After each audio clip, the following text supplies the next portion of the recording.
Hey, folks, this is Rabble Rousing Rich Bergeron. Ladies and gentlemen, it's the tornado. Don't trust my judgment, Pentagon. And Psychic Tom Paget and my crystal ball is flashing. We agree with that last statement. Yeah. Okay, so Tony, we're gonna start off the show with some training apparatuses. We all know about the speed bag, right? Speed bag. No, yeah. You're pretty good at it. You know, you can make it disappear. I mean, I can't make it disappear. I can make it sing. Yeah. What do you mean make it sing? A wrench and all, and I could What do you mean sing? Throw it in the garbage. I can make it disappear. Sing how? Sing like a clown? No. Yeah. So, have you ever heard of the Speed Bag Bible? Probably not, right? Speed Bag Bible? But judging from the silence, I would say no. I have not, but I'm going to buy it for my trainee Amy because she hates the speed bag. Oh, really? I'm going to buy it to annoy her. Well, I think you can get her to like it with this technique. Okay, the Speed Bag Bible guy, his name is Alan Kahn, Kahn. He is also nicknamed the Speed Bag King. But anyway, he can literally do anything with a boxing speed bag, including what you just said, but a variation, make music. And he's also, in addition to this little clip, is able to punch drum, as he calls it, the William Tell Overture. But this is just a sampling of what he can do here. Short clip from YouTube. I'll send you this guys in the email later. From the back, you hear 3. Now the rhythm changes when I do this. That's 2 rebounds. Fist hits the bag, 1, 2, and comes back. Single fist here, you hear that beat, changes. Double fist through, single fist rolling.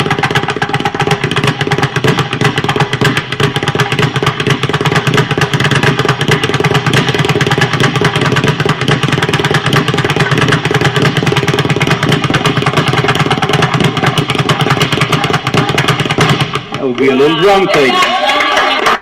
How about that? Can you do that, Tony? That might be a little out of my repertoire. Yeah. So that's one training apparatus story, and I'm definitely intrigued because I never heard of this guy either. But I got one of my good friends who never actually boxed himself, but would probably be able to outdo me on most speed bags, just because that's all he does he loves to hit it. He doesn't really train on anything else, but if there's one at a gym or if he's got one at his house, he just sits there and practices with it. So he's like one of the only people I know that doesn't box and could do it at least as fast as me, if not faster sometimes. So yeah, I got to show him that. But there's another story here about a punching robot. Okay, we've seen a lot of apparatuses. We've talked about them on the show for training, but nothing yet that punches back until now. This thing's on Kickstarter right now. It's called Strike, Stryk. It's specifically called an RXT1 training robot. And I don't know if you can put gloves on these little arms of it that it has, but it has like 6 arms and they punch back at speeds of up to 40 miles per hour. Now, nothing like this has ever gotten to production. There was one other device that was close to it, never got to production. This is on Kickstarter right now, and if the funding goal is met, $699 will get you one of these things. And it has an existing head pad that you punch, but you have to buy the chest pad additionally if you want that. But it's just basically like, those pool noodles. It's a little thinner than that. Yeah. And it looks like a little more rigid. But other than that, same concept of, the trainer whacking you with one of those pool noodles or something. as you're trying to punch the bag. But I haven't really watched a video or anything of this, but yeah, just Google Kickstarter STRYK and you can find out some information about it. It's got a 4.5-inch touchscreen as well. You got 3 training modes: practice, spar, and combination, and 3 levels of intensity. You can also have round count, round time, and rest intervals tracked and calculated. I don't know about anything else, but it would be nice if it would tell you the speed and power of your punches. If I can do all that. But yeah, I would probably tell them. Right now. I would probably say one criticism I would have right now is they're calling it a mixed martial arts device, but it should be considered for all combat sports. It was developed by a fighter named Brent Verdiales after a wrist injury caused him to seek out a lower impact alternative to sparring with an actual human. Mm-hmm. Go ahead, Tony. What were you going to say? A friend of mine actually just messaged me on Facebook about 30 seconds ago and said, "Hey, this guy's all you got to check this out." And it's the Speed Bag Bible. I channeled him. On my timeline a minute ago. Wow, that's funny. It must be a clip that's going viral or something. I think I saw it in my gotta be my Google alerts for boxing. So one of those things. Anyway, yeah. So check that out if you get a chance, and if you got $699, you can go buy one.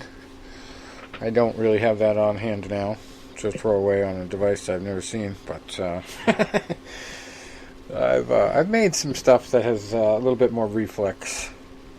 Personally, made some setups that have some bungee cords in the mix, and instead of the speed bag, the heavy bag that kind of just swings slowly, it at least gives you more of a reactive situation, which is what's going to happen when you're actually boxing somebody. They're going to move away from the punch, and they're going to maybe pop back at you, which the bungee cords do. And the same thing is involved in a timing bag, But I've got about 1 million instead of one bungee cord in my apparatus. But anyway, moving on. We're going to cover a little bit of MMA news for a second. We'll get back to one boxing story, and then we'll do recaps and upcomings events. Michael Chandler, big news, signed with the UFC and is immediately ready to jump in if needed in the Khabib Nurmagomedov and Justin Gaethje fight, which is happening at UFC 254, pretty much right around the corner here. But it's kind of interesting that this story is the first thing that comes out after he is signed. Like, they're kind of maybe thinking it's almost a definite that somebody will pull out. And that they need to make the signing to make sure that fight doesn't fall through completely. Maybe I'm being a conspiracy theorist there, but, something smells funny with that arrangement. But he's been outspoken. He says he's willing to do it, and let's hope it doesn't need to happen yet. But he's definitely going to face one or the other at some point if he sticks around in the UFC long enough. So we'll see. It's a very big, high-level signing for the UFC to get one back from Bellator, since Bellator has been stealing so many of their older talents in the recent years. And I haven't heard much about what the numbers are. But we'll probably find that out after the first fight, as far as his purse goes. Here's one from boxing. Actually, we got a couple from boxing I like. Our boy, Ricardo Mayorga. His buddy, Julio Cesar Chavez Jr., is supporting him now and giving him his best wishes and sending gifts for him in rehab. Oh, that's nice. In rehab. That's nice of him. Because guess what? Ricardo Mayorga finally checked into rehab and admitted that he's all fucked up.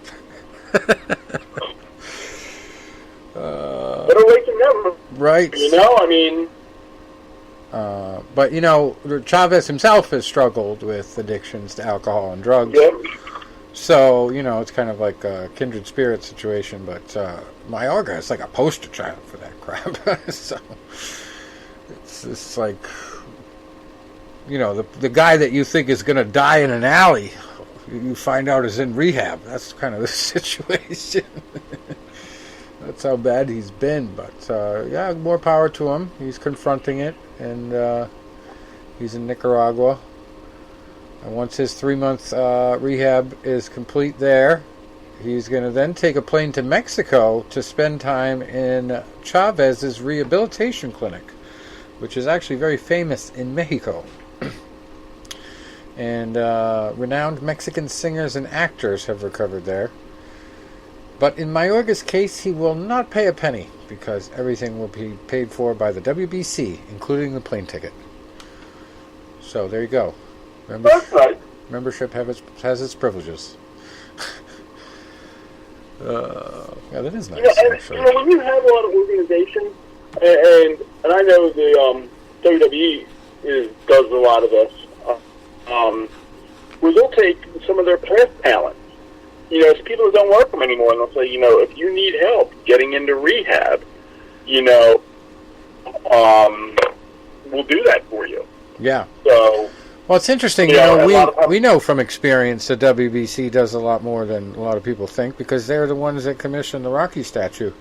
Even though it was kind of a clusterfuck for a little while, they got it done. And who would have thought they would be involved in something like that years after Rocky's gone? But they did it, so right. That's kind of not really much of a surprise that they would do something like that.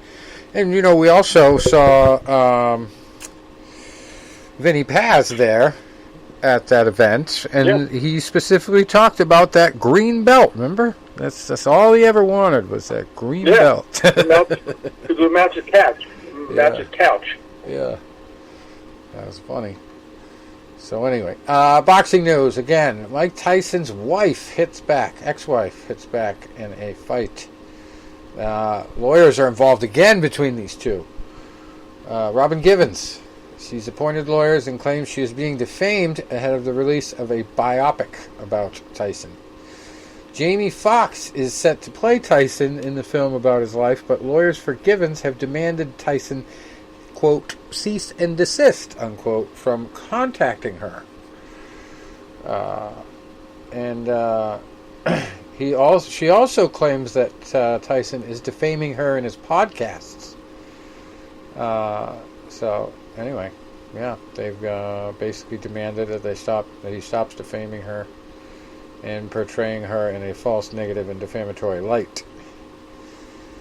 So this also goes on to say, while she has attempted to move on, she still finds herself fighting the abusive, demeaning, and false accounts of their relationship by Mr. Tyson nearly 35 years later. It's time for Mr. Tyson to let this marriage be the relic of the past that it is. I don't know about that because from what I remember, I mean, this was like a mini Ike and Tina going on between these two for the longest time. Back in the 80s, and I was surprised there wasn't a movie made about it like this sooner, because that was the talk of Hollywood and the sports world, and Robin Givens really hasn't done a whole hell of a lot since then. She was at the height of her popularity in those days too, from everything she was involved in then. But she also dated, she's 55 years old now, believe it or not, dated Eddie Murphy and Michael Jordan. And started dating Tyson in 1987. And I guess it was a miscarriage in 88 where the marriage started to really fall apart. But yeah. They were pretty much ice and fire. Those two. Just didn't get along once it got deep into it. But anyway. Interesting defamation case, because I know when you get sued for defamation by someone who is a public figure, you have to demonstrate there was actual malice behind it, which means that there's evidence that he did it out of spite or hatred alone and not any facts involved. So if it's going to be a he said, she said situation, you can't prove a negative, and there's going to be factual allegations on both sides, but little evidence to prove it, that it was done with malice, if it was a lie at all that he told, which is debatable. So I'm sure Robin Givens is a very nice woman, but back then she might have been a little bit mean because he was mean. So they might have a little bit of responsibility on both sides, and they're just trying to fight about it in court, because I think Mike is probably making more money than she is right now. I think it's not too much of a stretch to say that, so we'll see. But it's not much of a stretch, because honestly, I haven't heard much of her name in anything in 20 plus years.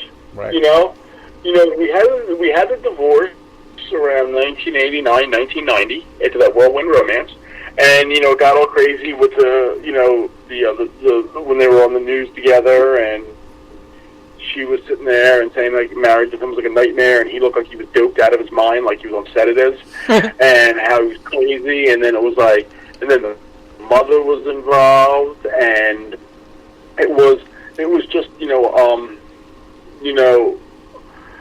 really volatile, and you can imagine. I'm sure Mike wasn't the easiest guy back then to deal with, and it really painted him in a bad light. And I'm sure years later that didn't help him in the rape allegation.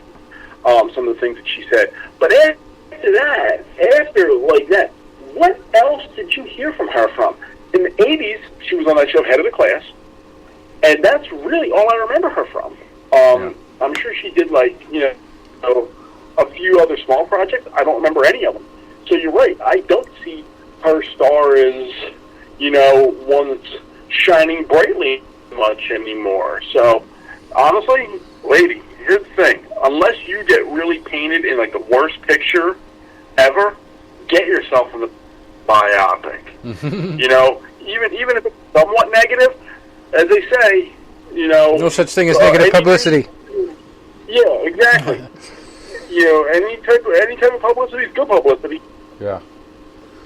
Interesting. I would actually say this is an insult to her probably, but it's accurate. Carol Baskin is more famous than she is right now. How about that? Yeah. Just watched her on the Kelly and Ryan show this morning. On Dancing with the Stars. Yeah, and that's the only reason she's in the news. I don't watch the Tiger King show. I really have no interest in it. I really didn't know who she was until earlier this year, and all these crazy allegations of things she may or may not have done. I really have no interest personally. But you got a chance, and your star brightens a little bit. You got to take advantage of it, because how especially fickle, especially in this country, how fame can be. I mean, you can be on top of the world, on Monday, and by Tuesday you're a has-been. Oh, yeah. And that's really, and I'm not just talking about with, celebrities. I mean, they can really be with anything. I was talking to my friend Mike Trump's former press secretary could tell you that. Yeah. What's his name? The mouth. My friend Mike, I was driving from the gym, and we were just talking, because he can tell that I'm, a little frustrated right now, and, and I'm, just really stressed out and a lot of things. And I said to him, when I was in college, in 1997 and 1998, my star was on the rise, because the boxing team was very popular at Lock Haven. I was known. I had fought for 3 years already, so I had a good reputation there. I was a popular fighter. But also at the same time, I lived in the most popular party house on campus. Mm-hmm. So, everybody, they knew who I was, and it was like people talking to me in the cafeteria. I mean, I felt like I was more than I really am. The following year, we all left that house. Our landlords basically evicted us. We left that house, and I was no longer boxing anymore. I was kind of helping coach because my eligibility was up, and I'd gotten out of shape and whatever. And people that the year before would go out of their way to talk to me were going out of their way to avoid me. That's how I felt. And maybe it's not 100% historically accurate, but that was my perception at the time. You want nothing more to do with me because I'm now a nobody. And, when you have that type of mentality, that's a hard pill to swallow. And that's the big thing with a lot of these celebrities this day because, Carol Baskin right now is on top of the world. By 2021, people were like, oh, yeah, remember that crazy chick from 2020? Oh, my God. Yeah, remember her? Oh, God. That's just the way, nature is. Right. True story right there. All right, we're going to recap UFC Fight Night. Was it a Fight Night? Yeah, I guess it was a Fight Night. 178. I don't know why they call them Fight Nights when it's on ESPN Plus now and nothing else. It used to be Fight Nights were on free TV. That's why they call it a Fight Night. But UFC has their own freaking way of doing things, so whatever. The important thing were the fights. I did get to watch the fights for once. I got to actually sit down and watch the whole event. I tuned in on the computer there. I missed a little bit of. Did you stay awake, Rich? Yes, it was an early one. It was actually earlier than most of them end up. Yeah, it was a lot of stoppages. And so the one fight I missed was Johnny Walker versus Ryan Spann. That was a quick one, 2 minutes and 43 seconds. Oh, that was wild. And that was just pure adrenaline entertainment. Johnny Walker, what a name! Johnny Walker, the guy who injures himself celebrating. You gotta love him. Yeah, we were talking about that. Well, yeah, and Rich, I wish you would have seen that because I was thinking about you when I was watching it because you always harp on keep your hands up. Oh yeah. We ought to start a race to the bottom. Who can keep their hands below their belt line? I think he would be my first nominee in the Rich Bergeron. We got to get an award for that. Oh, I mean, what if you get the chance? It's probably on YouTube. It's just a fun couple minutes to watch. We'll call it the Knuckle Dragger Defense Award. How about that? Yeah. I mean, and he was out, but I mean, he hung in, but boy, he needs a good boxing coach. Oh, yeah. But I'm available. So you're talking about Walker? They'll keep going. And, you're talking about Walker? Yeah. Was sloppy, but won. Yeah. Oh, all right. I'll definitely watch that one. I'll make it a point. Well, it's just it's one of those kind of like a movie fight. He's up, he's down, he's up, he's down. You don't see fights like that too much. Yeah. I mean, Spann was in there to do some damage and had Walker, like the old saying when I was a kid, on Queer Street. Yeah. Don't do that anymore. He's on Queer Street. Oh, jeez. One turn and he was like that. The whole LBGT whatever lobby is going to be after us now. Anyway, Mackenzie Dern also put in a solid performance over Randa Marcos. Ended up submitting her with an armbar 3 minutes and 44 seconds in, and it was so deep it looked painful. She was definitely about a couple seconds from catastrophic injury there, I think. But she tapped out finally, and then right after those two, we had the one-hit wonder. Khamzat Chimaev cashing it in against Gerald Meerschaert, who only got 17 seconds to figure out what to do, and it wasn't enough time to mount any offense. He got clobbered with one punch, and it was over. And, sometimes you can just read body language, and you know that I'm sure Duke Rufus tried to get him psyched up for it, but Meerschaert did not want to be in there. Yeah. And it wasn't a cheapo shot either. It was right to the jaw, put him on the canvas, and it was all over. It was just a walk-off win for Khamzat, and being a guy that's continuously fighting as quickly as possible, you couldn't have a better performance. I mean, you barely even break a sweat. You get the win. You can fight in a week if you want. So. Unreal. So he's got Damian Maya coming up next month. So we'll see how it goes. Yeah. I can't wait to see him try to step up and see what happens. But I'd like to see him go more than a round before I make a final judgment on him. Whether he's hype or hope, we'll see. Donald Cerrone and Nico Price fought to a majority draw, and it was like just unreal watching those two in the post-fight interview talking about their kids and, getting near tears. And obviously Donald is kind of at the end of his career. He's kind of trying to admit it, but not willing to quit yet. So he said he's going to take some time off, do some snowmobiling, and, probably not fight till next year. But he also offered to do the rematch. Have you ever seen anyone? Have you ever seen anyone so happy to get the draw as Price Nico was? Price was thrilled.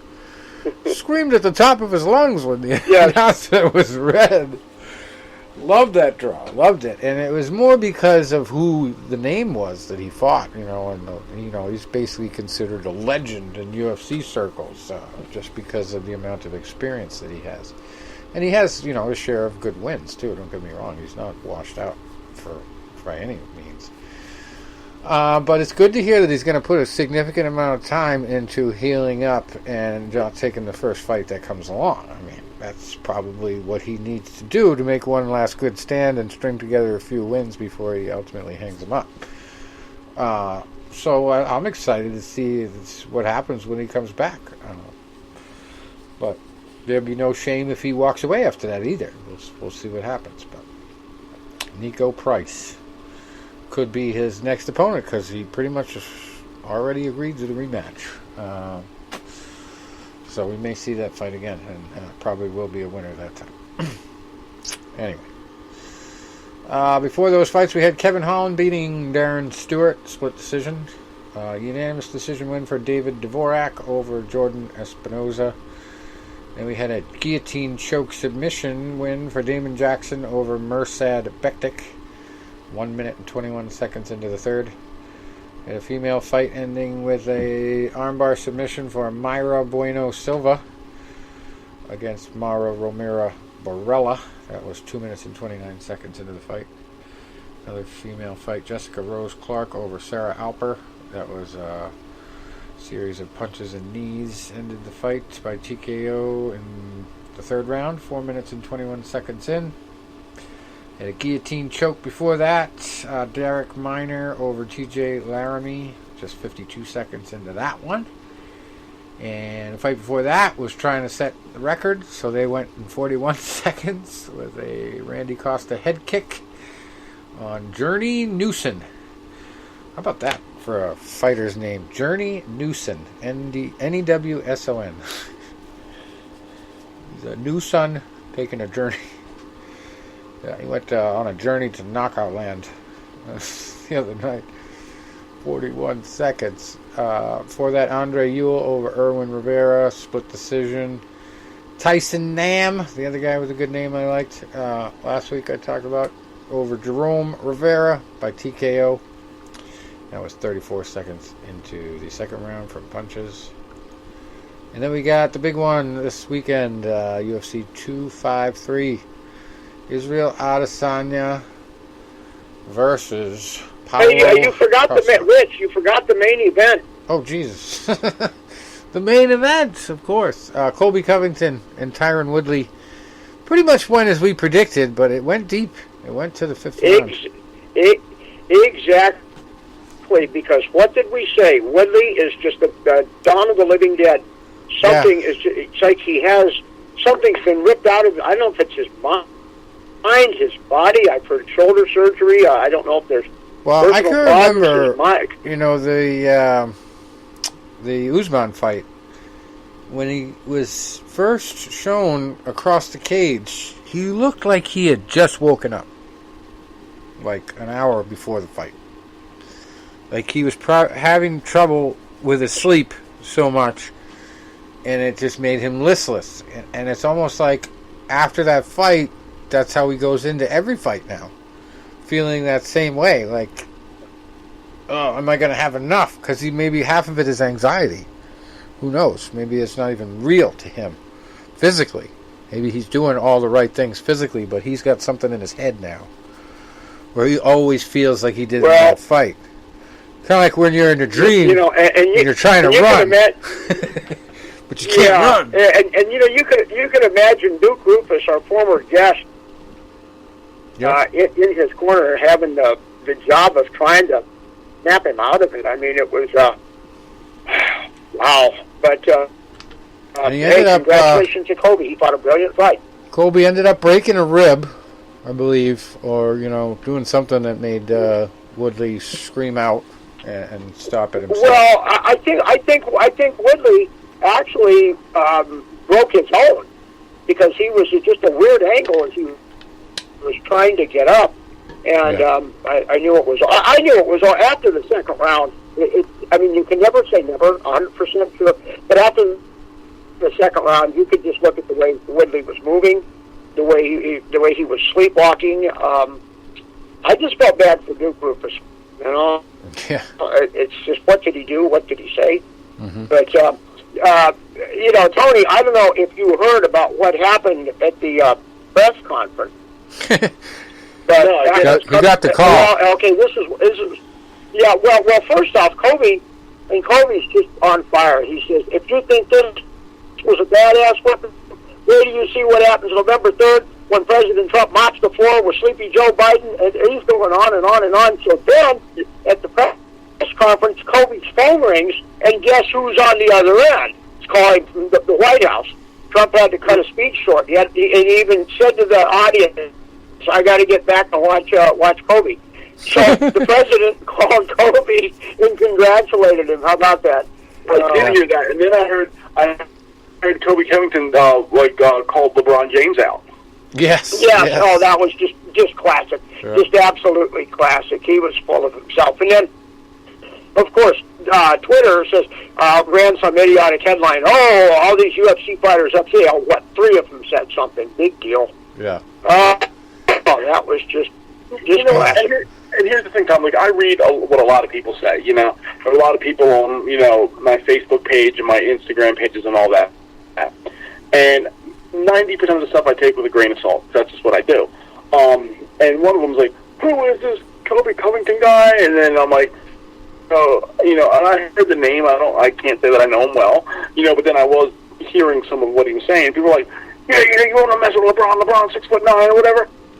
No, and someone goes, dude, this guy is a professional fighter. He's not a guy that's going to slam dunk a basketball. He's going to take your arm and break it. There's a big difference. They're actually circulating articles about whether whether LeBron James and Kobe would fight each other. And it's like, obviously that would never happen. Yeah. It's not happening. No. If you have an arm with what LeBron's is, you want to risk an arm bar. Yeah. And it's like Costa said, of the 3 main sports, he preferred to work with basketball players if they were coming and wanted to become boxers because he felt they were better athletes. But you just don't go from one sport to the other. Nope. Doesn't work like that. Could LeBron be great if he would have went into MMA or boxing? Maybe. He had a lot of athleticism, but just on physicality, we know better. And I hate it when people talk like that. Yeah. So, and then there was also another article that claimed to say that LeBron responded to Kobe Covington, and it was like basically him responding to all his haters in a press conference, saying that if you can't do what I can do, basically, you're just bitter. Something like that, to that extent. And it wasn't at all, never mentioned Kobe, his name. So, a bunch of bullshit there. Fake news, as they would say. But that was one of the big circulating stories. And not only did Trump call him during the press conference, but he put it on speakerphone. And Trump pretty much said, yes, I told the guys at the rally, I got to go see you fight, and I told them that you were going to beat the crap out of them, and you did. It was good. And Colby was kind of trying to have a conversation with him, but Trump just had to say his piece and leave the call. He wasn't really into small talk there, but it was fun to listen to anyway. So we got a big one this weekend. Israel Adesanya against Paolo Henrique Costa. And somebody's always got to go in this one on Fight Island. This is probably the biggest fight they've had on Fight Island so far, I would say. Adesanya is the second coming of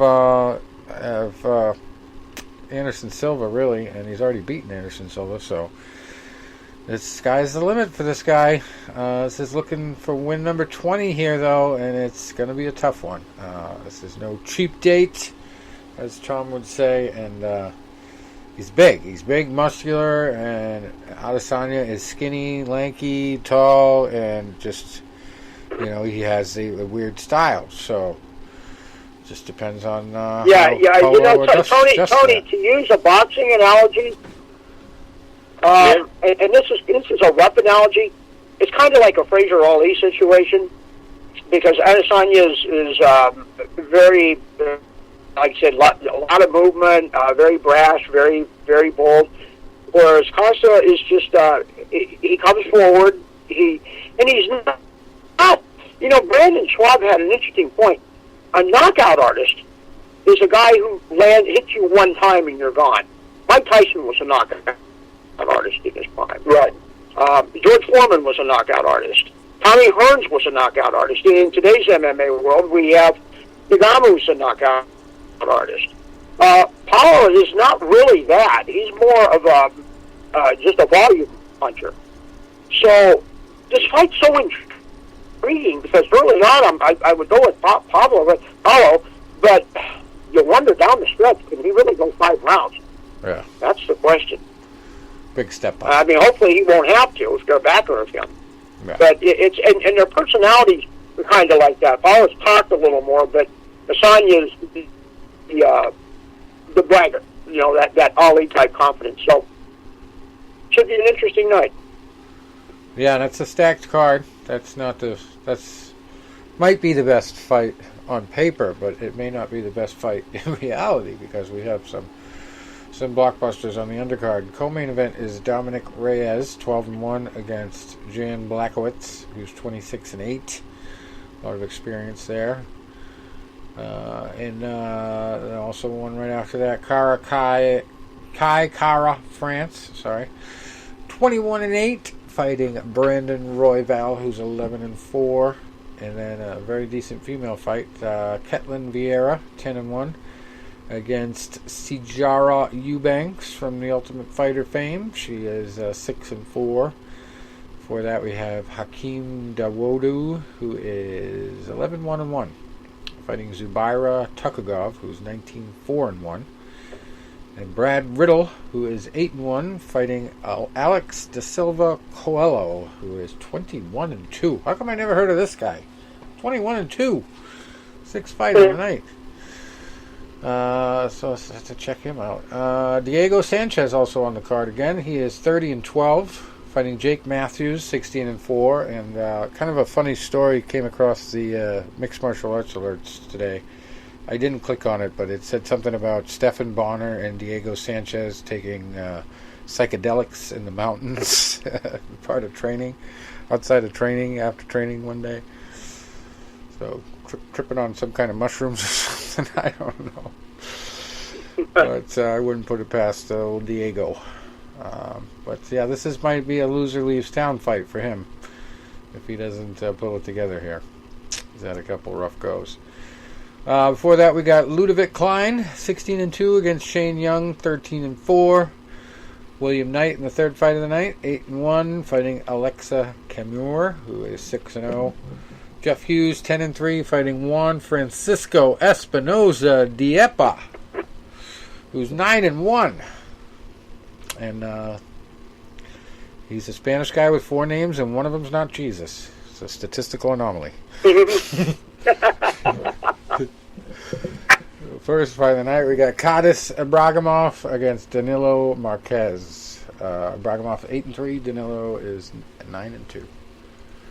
And finally, we're going to wrap it up with the boxing schedule. Last week, we had a couple decent fights. We had Duran Ennis beating Juan Carlos Abreu. And did either of you guys see that fight? I did not. Did either of you guys see that? Did not see any boxing. This kid, Duran Ennis, boots out of Philadelphia. You know, I remember watching his brother about 12, 13 years ago, Derek Ennis. And Derek was, you know, a fringe contender, good fighter. Boots looks to be exceptional. His hands are, I mean, blazing fast, but he's got power too. I know he fought a fight in Philly probably about 2 years ago. It was right around Thanksgiving time, and he was fighting the guy that another Philly fighter. It was an inner city battle kind of type thing. Spanish kid, and this Spanish kid would say something like, 21-2. Okay, you would have thought Boots was fighting the guy that was 0-17 and had been knocked out in the first round 17 times, because he blew the Spanish kid out of the water like he wasn't even there. And he's just been climbing the ranks. I mean, he's getting a lot of national attention. And this guy that he was fighting was tough. And he said, like, he's coming, like, we're going to try to drag him in the later rounds and drown him. And he was like, you know what? He goes, and his father is his trainer, Bozy, and it was like, hey, we train in a swimming pool. We ain't drowning us. And like I said, I mean, the counter uppercut that he landed to knock that guy down the first time, I mean, the guy threw a punch. He actually, like, did the fully shoulder roll and threw an uppercut. And that's becoming, like, holy shit. That's becoming a trend lately, I've noticed. Some of the slickest uppercuts. I mean, we had the heavyweight one there with Povetkin, I think it was. And then, before that, a couple weeks before that, we had the one on Showtime that I saw and had to watch 10 times over. It was just so slick, right under the arm, so short, too. These guys, I don't know if somebody's teaching this method or something, or it's what comes to them at the time, but I couldn't forget that one fight because the guy that beat him was named George, and it was right after the Floyd George thing. But he was getting his butt kicked, and then just comes out of nowhere with this short uppercut. Tony, is that fight? Yeah, Tony, is that fight on YouTube? It probably is. Okay, if you could find it, if you would please send me a link. I'd like to see that myself. I'm in my computer right now, so I'm going to take a look at that. All right. While we're waiting, we also had Erickson Lubin beating Terrell Gaucha.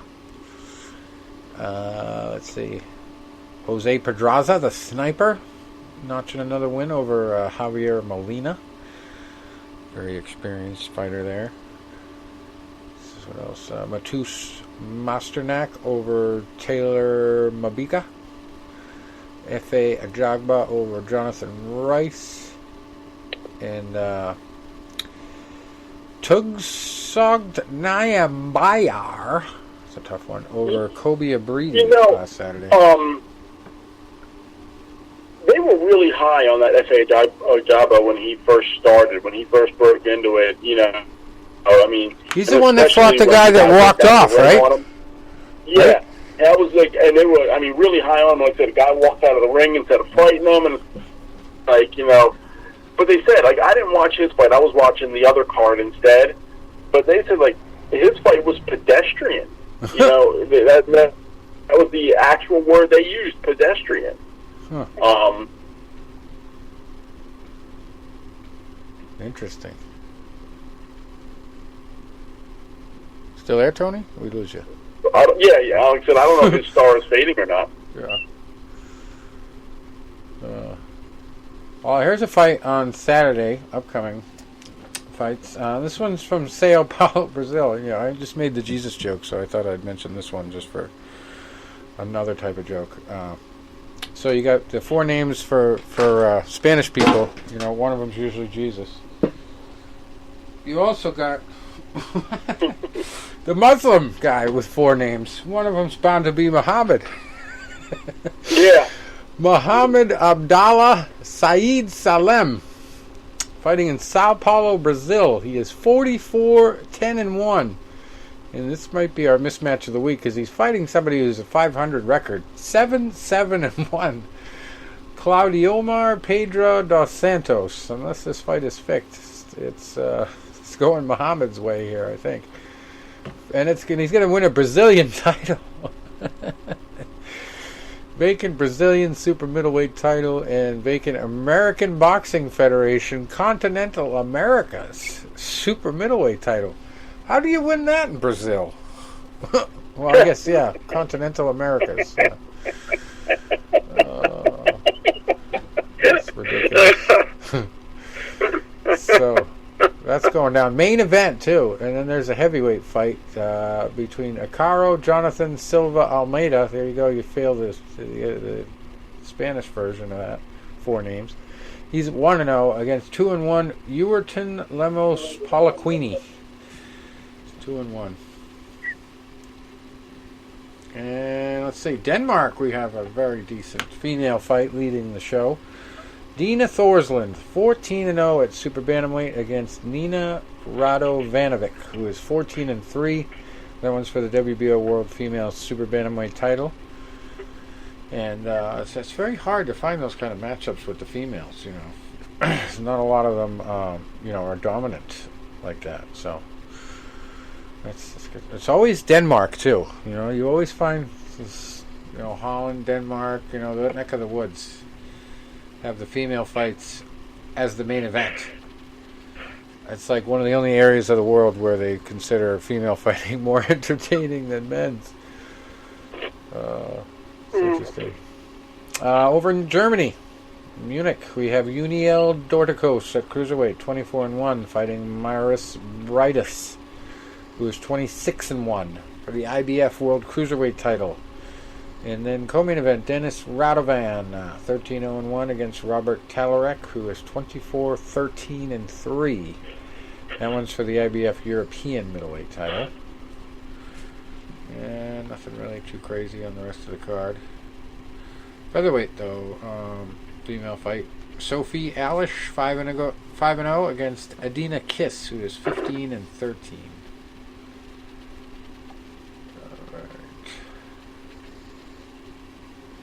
This might be our Jesus fight of the week. This is our Jesus card of the week. Wow.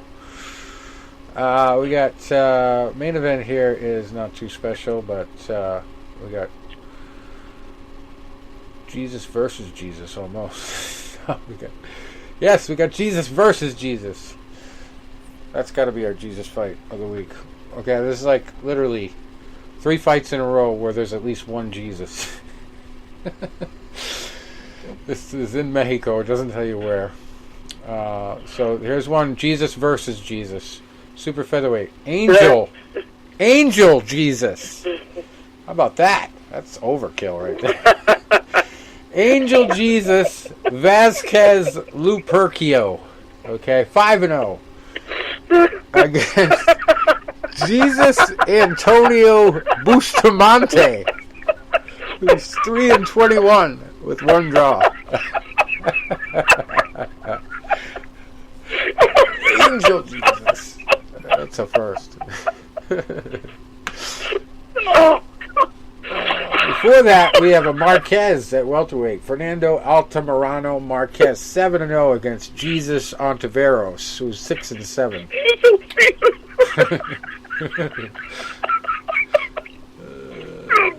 Too many Jesuses. There's a lot of Jesus in Mexico.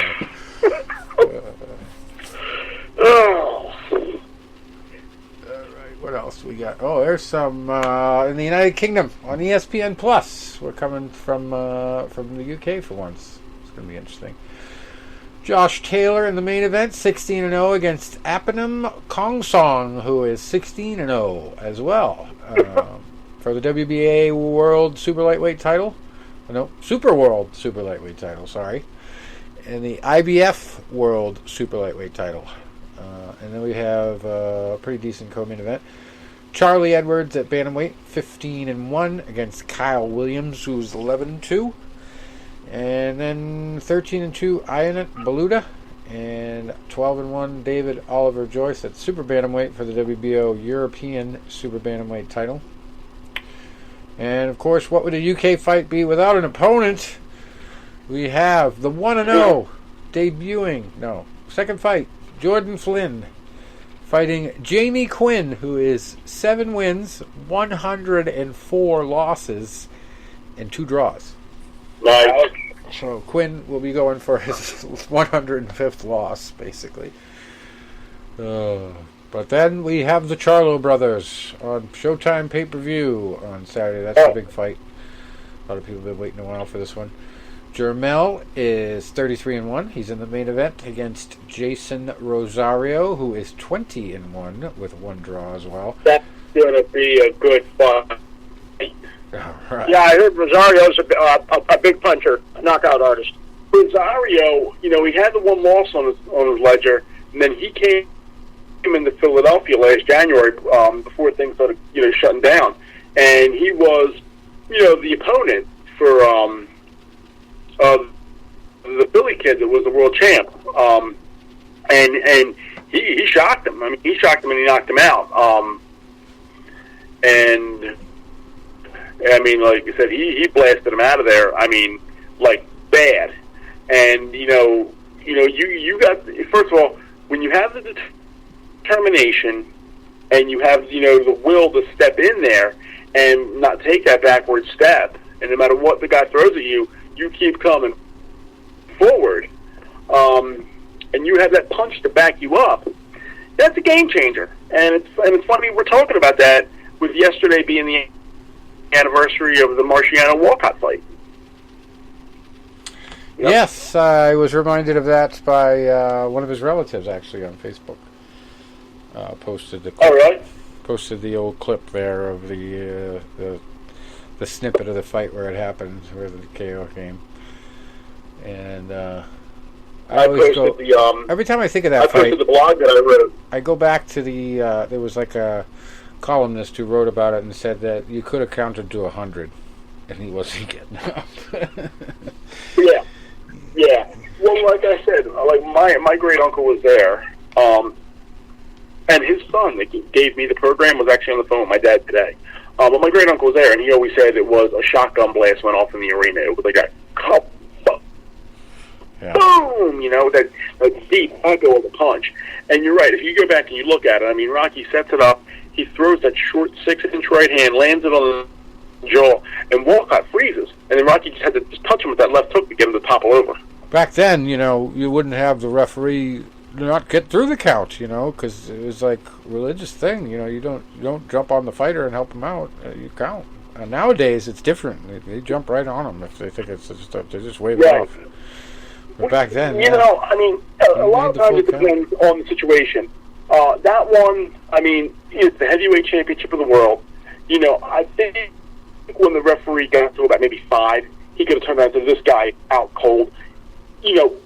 Waves it off. The guy's not getting up. I mean, when you have a guy that gets knocked down in like today, boom, and he goes down. Like a lot of times you're right. The referee literally will just throw his hands up and like, okay, it's over. When I was at that fight a year and a half ago, when the kid from Philly, Cardo, got knocked out, there was no count. I mean, he got hit with that left hand and he went down, and he was very stiff when he went down. And the referee looked at him, waved it, and he was calling the doctors right in the ring. Yeah. So you're right. Today you see more of that. Where back in the day, you're right. You would see somewhat of a count. I think with the Walcott thing, like the referee did count to 10. I don't think it was necessary. I don't think so either. And if you go back, there was another fight where the referee purposely stopped it before the 10 count, and that was Marciano Joe Louis. Now, we knew he would count to 10, right? Louis was out. He was on the apron. Yeah. But the referee, and I forget who it was, came out and said, he goes, when Joe went down, I stopped that fight because I'd rather it say TKO on the ledger instead of KO. Right. The one courtesy you could give him. But anyway, the 3 titles are on the line there in the Charlo versus Rosario bout. We got WBC, WBA, World Super Welterweight title, and the IBF World Super Welterweight title. I love it when they do the super world, right? Yeah. A super world, super. This doesn't sound right. Anyway, Daniel Roman in the co-main event against Juan Carlos Payano. Both of them have 3 losses. Roman has 27 wins. Juan Carlos has 21. And that's a super bantamweight fight. And we got another bantamweight, a little bit lower weight. Joel Riel Casimiro, 29-4 against Duke Micah, who is 24-0 for the WBO World Bantamweight title there. And then Jamal gets in the mix. The brother of Jamal. He is 30-0. Mm-hmm. No losses against 13-2 Sergey Derevyanchenko. Might sound like a mismatch, but that's a good fight. Yeah. I mean, Derevyanchenko, he only has 2 losses. They were both razor-thin losses to Triple G and Danny Jacobs. So you're looking, his only 2 losses were to, the elite fighters, and he lost basically because he got knocked down early in both of those fights. Like, it was almost like, literally might have been first or second round in both of them, but then he fought even Steven the rest of the way, and that knockdown was different. So Derevyanchenko is a dangerous fight, for Charlo. yeah. Well, we'll see how he does. And then we got Brandon Figueroa, 20-0-1 against Damian Vasquez, who's 15-1-1. And even though it's really deep onto the card, this card is so stacked. We've got the Somebody's O's Gotta Go fight of the week here at Super Bantamweight between Louis Neri. He usually fights in the UK, but he's 30-0, fighting Aaron Alameda, who is 25-0 for the WBC. It's vacant, by the way. World Super Bantamweight title. So that one's going to be one to look forward to. And the worst fight on the card, I guess you could call it, because it's not as competitive, is the first one. Bakram Murtazaliev. He's 17-0, fighting Manny Woods, who's 16-9-1, and has only won one of his last 6. So yeah, probably a setup there for Bakram to pad his record. And then here's the mismatch of the week. We're going to end on this one. Iron Alvarez. How about that? He must be Canelo's brother. Older brother, probably, right? Iron. That's his first name. Not even a nickname. I love it. Iron Alvarez. He's 10-0 at lightweight. Fighting Marcelo Williams, who's 0-6. That's not good. Down in St. Petersburg, and it's the main event. This is even worse. But yeah, what can you do? We got a 6-0 versus TBA, a debut versus TBA, and another debut versus another debut. Debut versus debut. That's probably going to be the most entertaining fight of the night. Tyler Smith versus Brian Cromer. Oh, but it's pro kickboxing. Yeah, then it will definitely be. It's the only pro kickboxing fight on the card. They're both debuting on a pro boxing card in Florida. What the hell is going on at this place? The Hilton Bayfront. Never heard of such a thing. With such limited participants, It's like, yeah, we're going to have 3 boxing matches with people with some experience, and then we're going to throw in a kickboxing fight with 2 people who've never done it before. See what happens. All right, I guess that's it for me. Unless you guys got any other tidbits that I've forgotten about. Oh! No, that's pretty much my stuff. Speaking I of... was looking for the fight for you. I couldn't really find it. But I'll keep looking. I actually got to I got to start packing. I sent you guys the ridiculous outfit I got to wear this week, and I feel like an asshole. I did realize... It's go ahead. It's neutral colors. I don't do that very well. I did realize that last week we forgot to mention the whole debacle with Conor McGregor getting charged with sexual assault or something, or exposing himself to some woman. Did you guys read about that at all? I did not. Yeah, he got arrested and everything. I just skimmed it. Yeah, there's the usual denials and takedowns. I'm just kind of numb on him now. Yeah. It's just there's been such an ongoing. I've got fatigued. And of course, Floyd Mayweather has to get himself back in the news somehow. And there's word that he might be trying to set up an easy go about setting up a match with the YouTuber there, Jake Paul. Crazy. Ridiculous. Well, the last I heard, yeah, as of yesterday, that is definitely a no-go. Not right. Jake, Logan Paul. Logan Paul. No, that has been vehemently denied. So we shall see. All right, so we will never see that. But as far as Conor goes, I thought it was pretty funny that when that story came out, they had to make it a point that he exposed himself to a married woman, as if it would make a difference somehow if she was not married. As if that would make it okay, you know. Oh, wow, you know, if it was a non-married woman, that would be one thing. But no, she was married. But it's another drunken incident from him. He's usually, these things happen at bars or, you know, after drinking, and he confronts somebody outside of a bar. And so this isn't anything different for his repertoire. But he did get arrested, so he's probably going to have to deal with some kind of crime and punishment issues there, if he doesn't flee the jurisdiction, which he probably already has. But you know, he's one of those people that'll probably have to go back just for his image's sake and, you know, face the consequences. But I don't know what the penalties are for that in that country. I think it was Spain or Portugal or something like that. Somewhere in that area. But, you know, everybody wants to know when he's going to fight again, more importantly. And whether it's going to be boxing or MMA. Nobody really knows. But supposedly he's still retired. So there is that to deal with. Anyway, I guess that's it. Till next week. Guys. Well, yeah, I got to go get ready to pack because I got to leave at 5 a.m. tomorrow morning. You can tell I'm thrilled about that. Oh, wonderful. Where are you going, Tony? I got to go down to a beach wedding tomorrow, which every day it's been getting. Yeah, it's been getting increasingly worse for me. I grew up with the groom, and I was so happy when they got engaged. They met at my godson's christening. He had gone there with his wife, and he came over to the table to talk to his cousin and me, because we were, you know, the father and the godfather. He strikes up a conversation with the godmother. 2 months later, a couple weeks later, he leaves his wife. 2 months later, they start dating, and now they're engaged, which is great. You know, I'm happy. They're good people, right? But then last year in December, he starts talking. He's like, "Oh, you're going to like this DJ." I said, "Is it my DJ that I use?" "No." I said, "Then I'm not going to like him." "Well, he's a wrestling fan." I'm like, "I don't care." And then he's like, "Hey, guys, I want you to buy the suits instead of renting them." I'm like, "That's going to work for me, dude. I don't." And you see the pictures. I don't like the color gray. I don't think I look good in gray.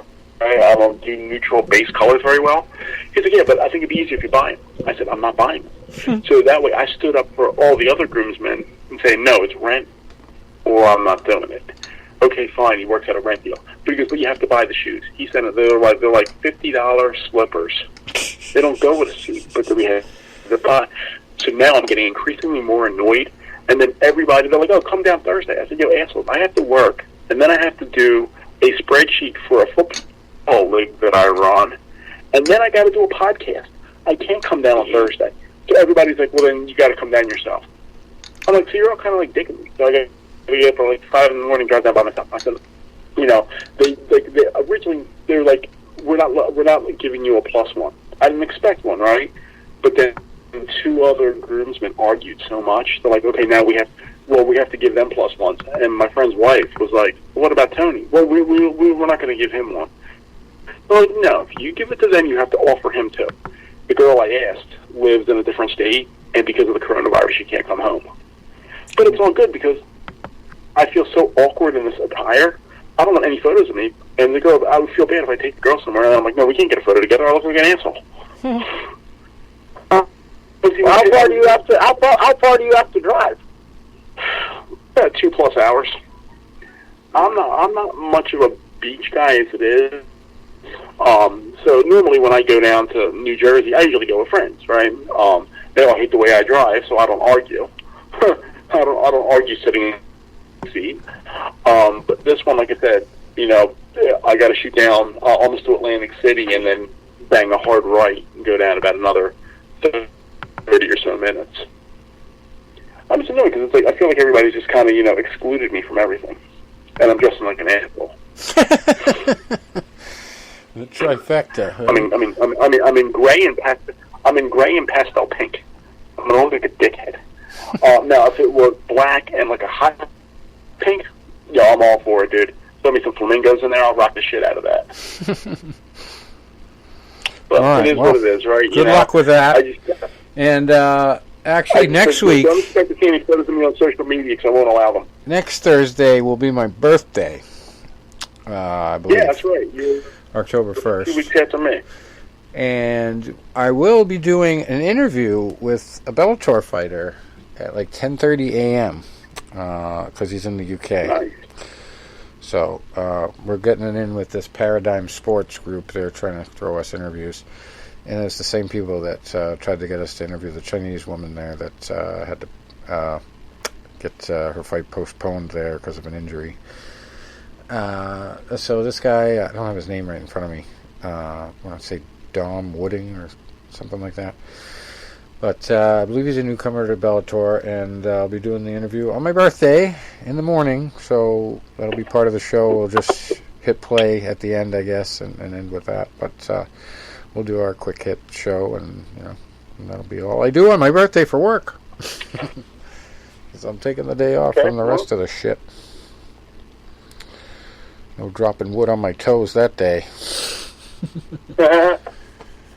All right, guys. Well, enjoy the wedding. Don't get too drunk. I'll try. No, I'm not going to. I got to get up like Sunday morning, like 5 a.m. and drive home. All right. Fun. Yeah, I'm not much of a driver. I'm a horrible driver, so it is what it is. That's all I say. It is what it is. Yeah, you can only be the guys, boxing Rain Man. You can't be the real Rain Man, who is an excellent driver. Yeah. Well, look at my picture and tell me how much of an asshole I look like. Okay. See you guys. Right. I gotta go pack.